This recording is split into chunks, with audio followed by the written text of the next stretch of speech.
首先非常感谢 LIN6749-M9H 的第二次的2笔的打赏。有朋友留言提议说，只要好好做好更新就好了，不要限制朋友们的打赏数额，每个人打赏多少是个人的自由。我觉得有道理，以后就读名字以作感谢。再次感谢您的鼓励。好，后续是今天的更新。为什么现在的官民冲突这么严重？为什么古典小说和电视剧里的女妖是那么的迷人和充满生命力？不做烂好人的关键点是什么？今天我们继续读《巨婴国》这本书。今天的读书章节中有以上问题的答案。今天我们读到的是公众舆论不等于正义，女鬼、女妖与无欲男，守住界限，不再做烂好人，这3个专题。想听更多的内容可以订阅我的 YouTube 频道。读完这本书之后，我还会就解读中国文化这个专题去读更多的书，以帮助自己查杀掉头脑中的中国文化病毒，在个体层面做到文化除埃及，早日跃迁到现代文明的状态。让我们开始吧。公众舆论不等于正义。英国心理学家莱因创造了社会想象系统这个词，也就是我说的集体之心。莱因说，符合社会想象系统的人就是一个社会中所谓的正常人，背离这个系统的人就会被社会视为疯子、精神病。1949年以后，官方版的社会想象系统成功发挥了作用，民众皈依这个系统，但该想象系统是精神分裂性的，所以文化大革命中民众整体上成为疯子，但他们却将正常人看成精神病，结果是所谓正常的普罗大众制造反人性的事，而玉罗克和张志新被看成了精神病。当下的中国则出现了2个版本的社会想象系统。官方版本在李承鹏看来由申纪兰、倪萍和武道杠少年这样的老中少3代组成，当然还有雷锋。民间版本的社会想象系统则是恶霸化的贪官系统，对整个社会资源可怕的掠夺与压榨。这一想象系统占据了主流，一出问题，民众总是第一时间认为这是社会权力体系导致的。2个版本的分裂意味着社会力量的分裂，分裂越严重，社会越危险。这种分裂是实实在在的。广州一女商贩被城管掐脖子，而她1岁多的孩子在旁边大哭，这一幕被拍摄了下来，扰动了整个网络，而网络上的发生就是民间版想象系统的表达。舆论一致认为城管不当地攻击了女商贩，但等进一步的照片和视频公布后，才看到这位来自新疆的女商贩和丈夫先攻击了城管，而那名掐她脖子的城管当时处于情绪失控中。另一个故事发生在长沙，一名姑娘为了帮一位受伤的老太太回家，3次拦截警车，也被拍了照片。照片显示她被警察殴打并被铐住，这也导致了对警察的压倒性批评，对这位姑娘的压倒性支持。这也是民间版社会想象系统在发生。但更详细的报道显示，这位姑娘有明显的心理问题。第一，她身份证显示姓李，而她自己有6个身份。第二，她有一个习惯，遇到问题就找警察求助。第三，她先攻击了警察。这2个故事显示，民间版的社会想象系统出了问题。它的问题是，民众感觉到在权力系统面前越来越是非人，于是他们也将权力系统所涵盖着的一切进行妖魔化处理。一遇到有强者与弱者参与的故事，会一边倒地将强者描述成恶魔，而容易忽视事实真相。典型的如药家鑫和李天一。民间版社会想象系统只能接受他们是魔鬼，而不能接受他们被视为人。谁如果对他们进行人性化的理解，民间版的社会想象系统就立即将他处理为敌人。比如熟悉药家鑫案的犯罪心理学家李玫瑾教授，当他对药家鑫进行客观的分析时，就被网友骂爆了。特别是李天一，他轮奸自己女家庭教师的事情不可能是真的，他最初由大嘴宋祖德所传，而后大家一起谈论此事，简直就是将它当成事实来说。民间版社会想象系统过于发达，也是因为官方版失去了公信力。为官方版社会想象系统说话的专家们就成为专家，像孔庆东面相都显得怪异。为民间版社会想象系统说话的专家们成为公知，是最得力者，成为英雄，如李承鹏。这是一种严重的分裂。1949年10月1号时，万众一心，只有一个我们，而且是官方所代表的，大众也认可。现在我们至少分裂成了2个部分，有权力的官方社会想象系统，有话语权的民间社会想象系统。中国式的分裂很可怕，因为只要有2个声音，就会斗得你死我活。我们历史上一直没有呈现出像英国那样的妥协精神。英国人可以杀掉一个国王，然后请国王的女婿过来做新国王，这在我们看来简直不可想象。但是要避免历史轮回，我们就必须学会妥协。为此，我们需要独立而冷静的思想者。可谁这样做，就等于在刀锋上行走，而两边都是悬崖，并且在被官方限制之前，更容易先被愤怒的民众所撕毁。社会越分裂，一旦冲突就越容易残酷，这时越偏执的人越容易成功。民间版的社会想象系统并非天然就等于公平和正义，因为其强烈的非黑即白的色彩，一旦成为官方版，会一样残酷而可怕。面对正在生成的当下版民间社会想象系统，我们也要保持清醒，它特别得民心，所以有强大的吸引力，吸引我们一同去编织这个社会想象系统。请认识我们这个巨婴国度的集体之心，破了这个集体之心，我们的社会文化与国家才能更加成熟而理性。特别是不要和这个集体之心共舞。不媚政府很好，不媚民众同样很重要。觉知自己的心，以人性化的视角看待一切，而不是去加强其中的分裂性，特别重要。否则我们可能将再次看到中国社会的又一个经典的轮回。女鬼、女妖与吴玉男，谁能告诉我为什么画皮拍成电影要将鬼改成妖？为什么把聂小倩拍成《倩女幽魂》也要将鬼改成妖？为什么妖可以出现在大陆的银幕上，而鬼却不可以？这个问题困惑了我好几年。一个微博博主提出了这样的问题，我的记者朋友许代萌提供了正式答案。确实有规定不能有鬼，官方解释我也知道，是因为在很多文明闭塞的边远山区，人们看了影视作品会认为真的有鬼存在，官方的解释就是如此，请别找我理论。这个答案是真相，但我觉得这是表面的，而更深层的真相是周星驰式的无厘头。我猜想立下该官方规定的官员们，他们自己都不知道为什么这么做，可能就只是一个随便冒出来的念头而已，但这个念头却成了一道枷锁，限制了大陆影视界的创造力。针对这一话题，一个网友提出了一个很可爱的问题：聊斋里有各种美丽、善良、痴情的女鬼，可唯独没有温暖的女鬼，这是为什么呢？很多影视作品里的妖却美丽、温暖、热辣和性感，比里面的人更有生命力，这又是为什么呢？对这一问题我做过思考，在咨询中和我的工作坊上，通过解梦和镜像自我练习，我搜集了大量关于鬼、妖与魔的意象，也就此进行过深思。鬼、妖和魔都具备人类所不具备的一些能力，比如通灵、神通，但它们又有很微妙的差异。鬼的核心特质是怨气与报复，虽然《聊斋志异》中的女鬼或美丽、或善良、或痴情、或三者都具备，但一旦被辜负，她们多半会散发出冲天的怨气。受这股怨气的裹挟，他们会展开报复，或有其他力量帮他们报复。比如我的一个朋友，他多次有过这样的经历：开一个公司打理好后就给男性伴侣，而男性伴侣占了这么大便宜之后，竟然清一色的都会出轨。这时他就会对他们发出强烈的诅咒，而可怕的是，连着2次，他一诅咒，男人就立即出意外死掉了。这个吓着了他，他找了几个道士、算命的先生去求解，结果他们竟然一致告诉他，你有2个护法守护着你，你一发出诅咒，他们就会帮你去完成。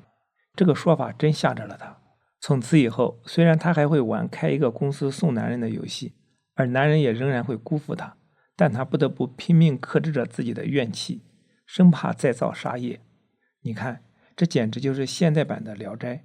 遇到这样的女人，男人们可真不能去随便占便宜，否则被她怨上，真不是闹着玩的。怨与恨是鬼的特质，那妖是什么？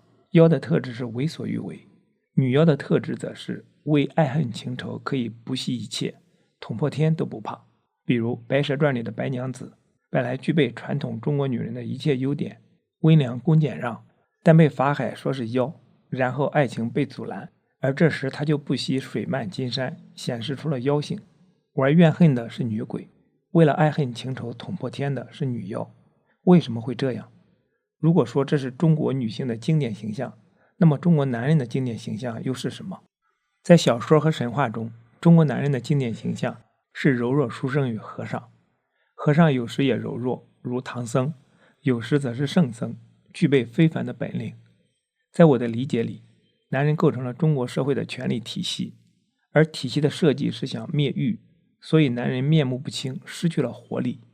女人被排斥在体系之外，他们反而因此留住了生命力，但不够人性化，于是为妖。如被伤害就有了怨，于是成鬼。书生和女鬼，和尚与妖女，构成了中国小说中的经典元素。妖女与吴玉男这种搭配比比皆是，如周星驰的大话西游、西游降魔篇，如金庸的郭靖与黄蓉、殷素素和张翠山，如平凡的世界中的孙少安兄弟，如白娘子与许仙。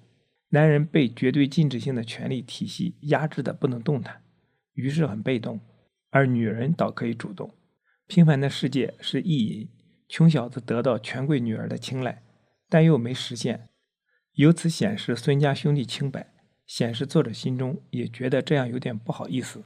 少平的爱情中是田晓霞主动，少安的则是润叶和秀莲主动，少安不能追润叶，明显是权力与家族体系压制住了他。并且男人都是集体主义的，都得把集体如家族放在第一位，而不能考虑个人的欲求。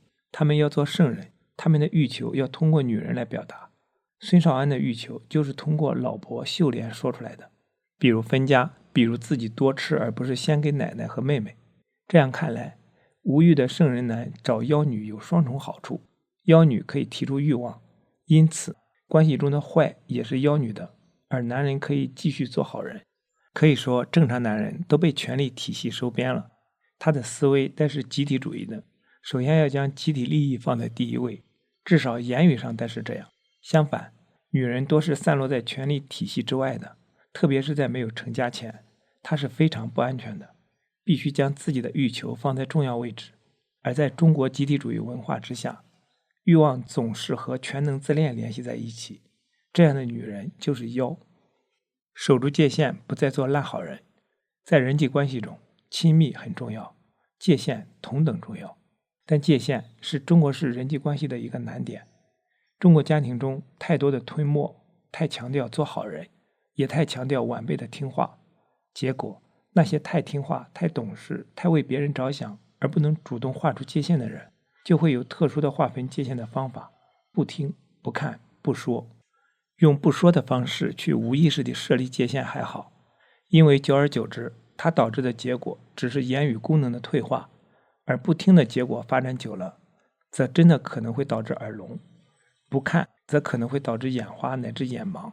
我在很多老夫妻身上看到，那个有活力的、富有侵略性的、能强烈发出自己声音和欲求的，老了还耳聪目明，而其伴侣则容易耳聋眼花且木讷的过分。后者是用自毁感官的方式切断与侵略性伴侣的链接，以此维护一个相对独立的自我空间，但这太自伤了，所以他们要学习坚决有力的方式保护自己的界限。任何关系之间，我们都要敢于用愤怒来守住自己的界限。凭什么我是你的晚辈就要受你指使？我是你的助教就要被你骂？我是你的伴侣就要任你支配？弗洛伊德说，一个社会必须学会合理或象征性地表达它的攻击性，否则它就会出现心理问题。还有很多人论述，攻击性的一个重要功能就是划分界限。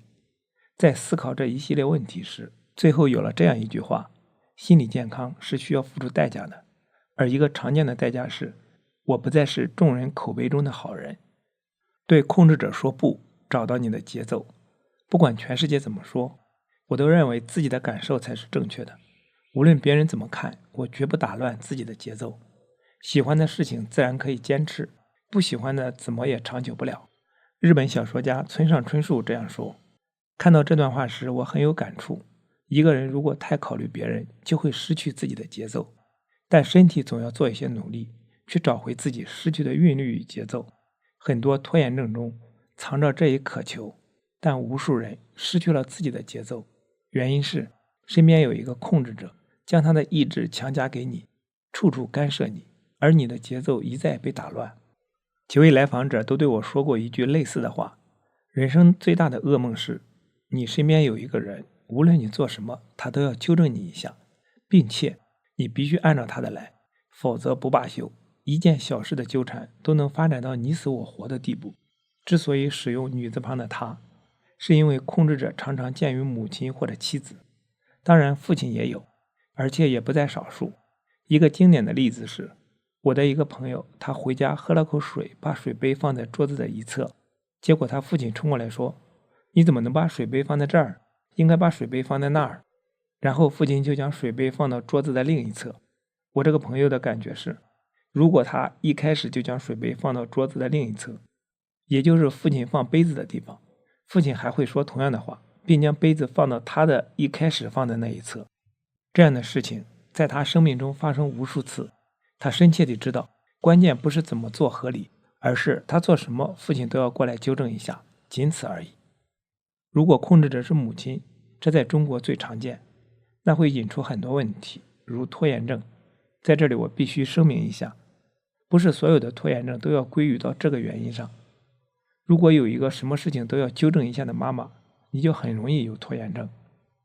有拖延症的人，头脑和身体是分裂的，头脑指挥不了身体，因为头脑看似是自己的，是自己对自己发号施令，但其实头脑是被妈妈洗过并侵占的。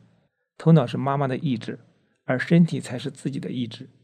面对一个强控制力的妈妈，孩子缺乏反抗空间，他甚至都不能意识到自己想和妈妈作对，但身体通过拖延就完成了对头脑里的妈妈的意志的反抗。其实对谁来说，最好都是头脑为身体服务，而不是相反。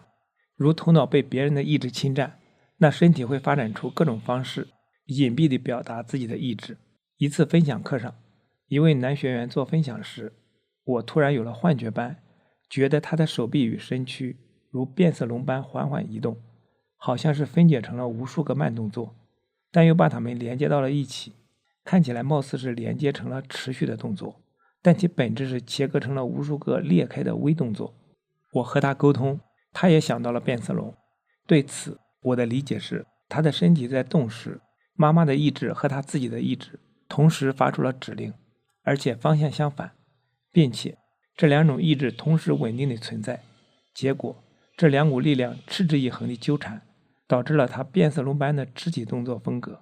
自伤乃至自毁也是常见的一种对抗控制者的方式。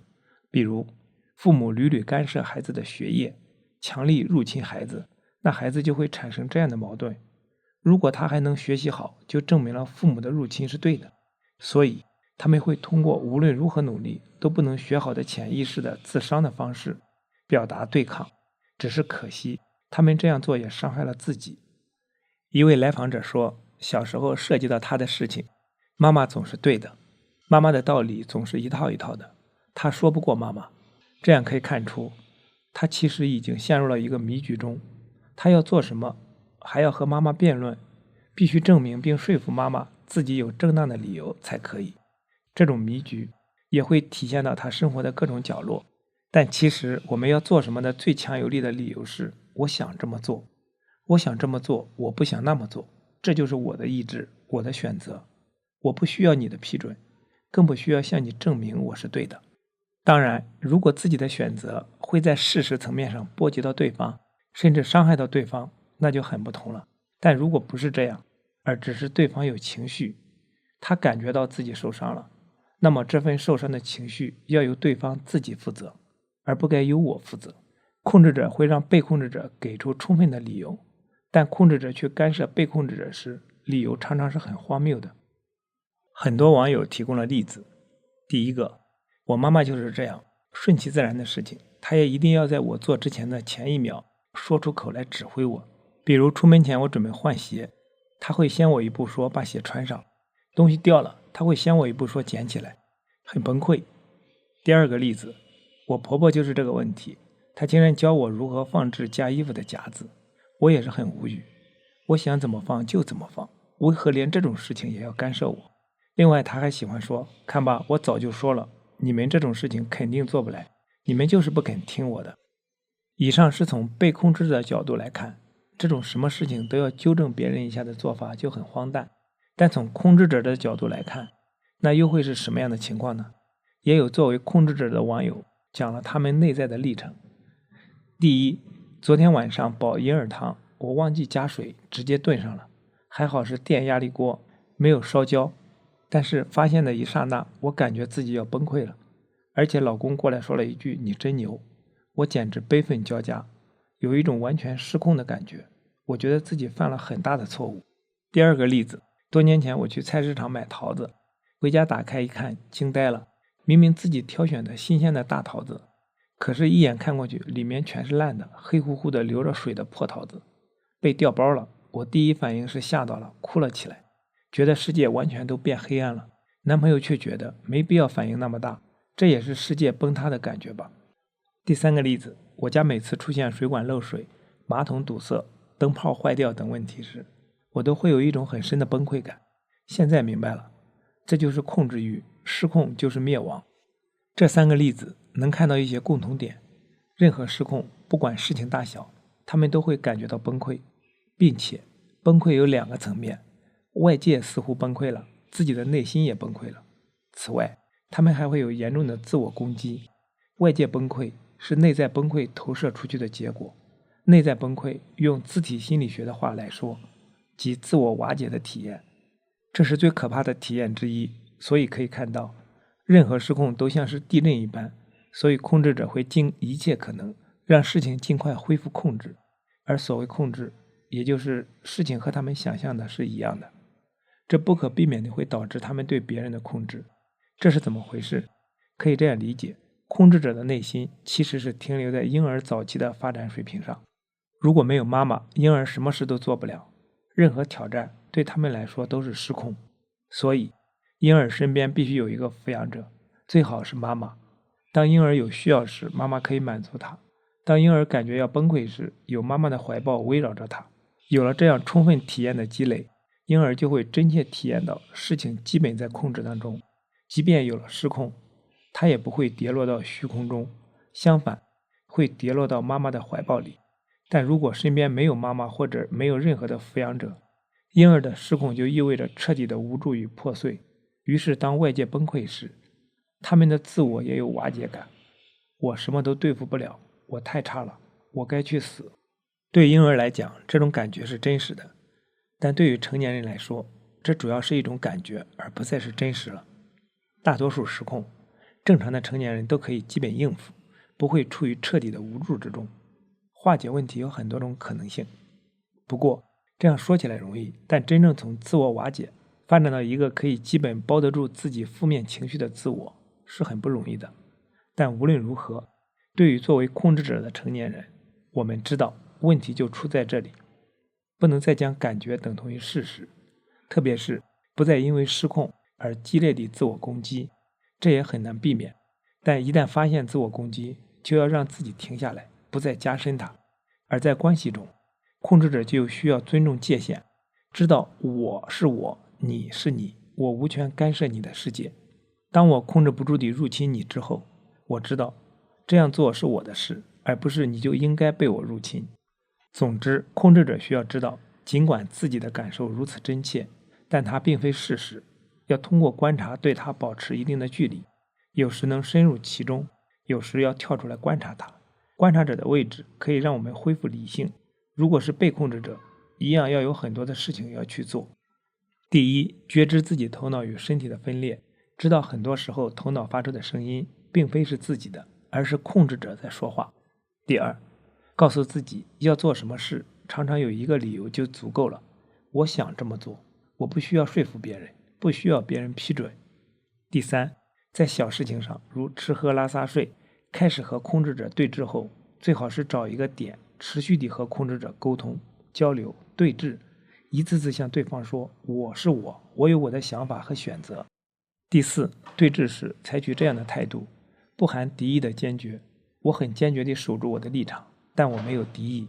第五，在一起时对控制者有点耐心，特别是他们失控时，知道那对他们是很可怕的体验。第六，你可以远离控制者，让你不能远离的常常是你内心严重的内疚感。你觉得远离掉他们，他们就会死掉。推荐2本书，受男人控制伤害的，推荐不要用爱控制我；受妈妈控制的，推荐母爱的羁绊。概括而言，被控制者需要为自己争取空间，控制者试着去处理失控的感觉，双方都不要激烈的攻击自己，都是可怜人。好，今天的读书分享暂时到这里。今天我们读了公众舆论不等于正义、女鬼、女妖和吴玉男、守住界限，不再做烂好人这3个专题。期待在下一次的读书分享中与你再相逢。